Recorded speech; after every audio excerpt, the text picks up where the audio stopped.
If you want to learn the best and easiest method to checkmate with a king and a rook, then this one is for you.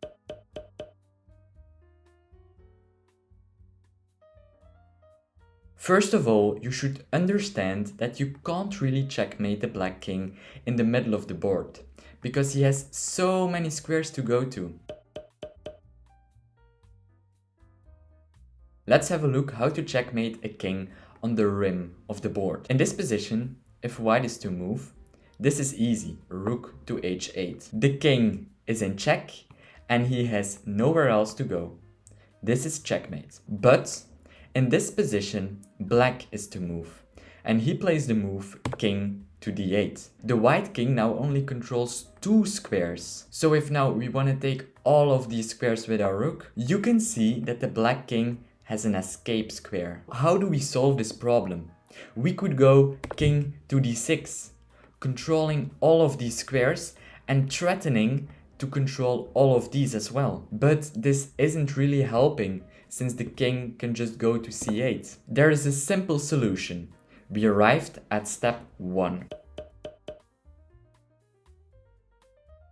In this position, we want to lose a tempo, and the best piece to do this with is the white rook. We play the move rook to a7. We just lost a tempo.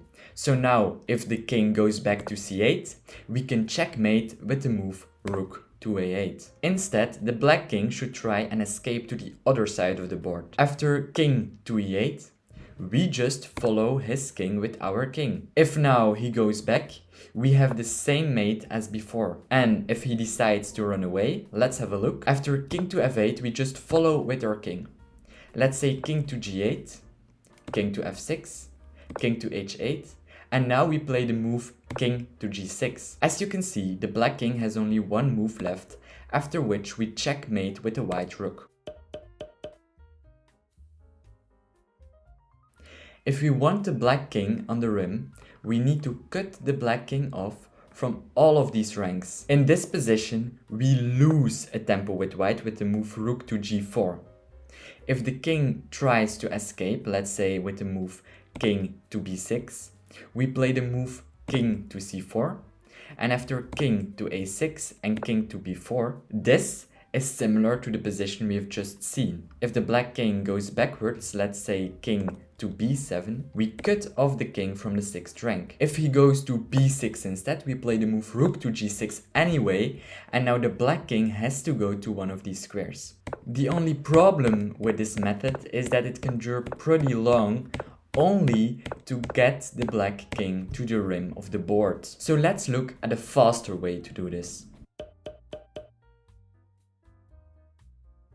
Instead of the move rook to g5, losing a tempo, we can play the move rook to d5. Now the black king is cut off not only horizontally, but also vertically. The black king now is in a prison, or a box. If king to b6, we can make the box even smaller by playing the move rook to c5. After king to b7, we can't really make the box even smaller, because then we lose our rook. So if we can't make the box any smaller, we should improve our other piece, the king. After king to d5, king to b6 and king to d6, black has only 2 options left.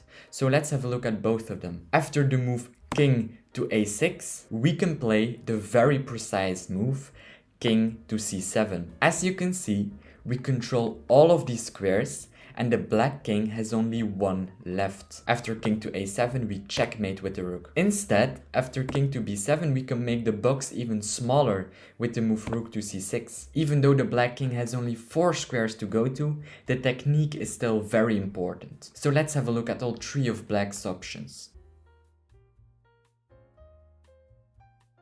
King to a7 is very similar as before.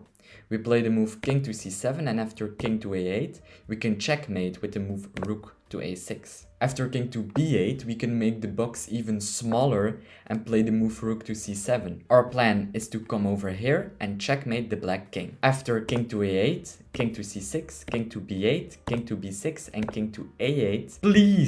Please don't be tempted to make the box even smaller with the move rook to b7, because now the king has nowhere else to go to. This is stalemate and we draw the game. Instead of the move rook to b7, we should play the move rook to c8 and checkmate the black king. And finally, after the move king to a8, we play the move king to c7. After the move king to a7, we can't checkmate as before, because after this move, black would just take the rook.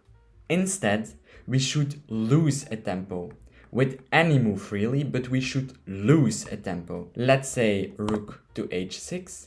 Black has to play the move king to a8, and we checkmate with the move rook to a6. Thank you so much for watching, and I hope to see you in the next video.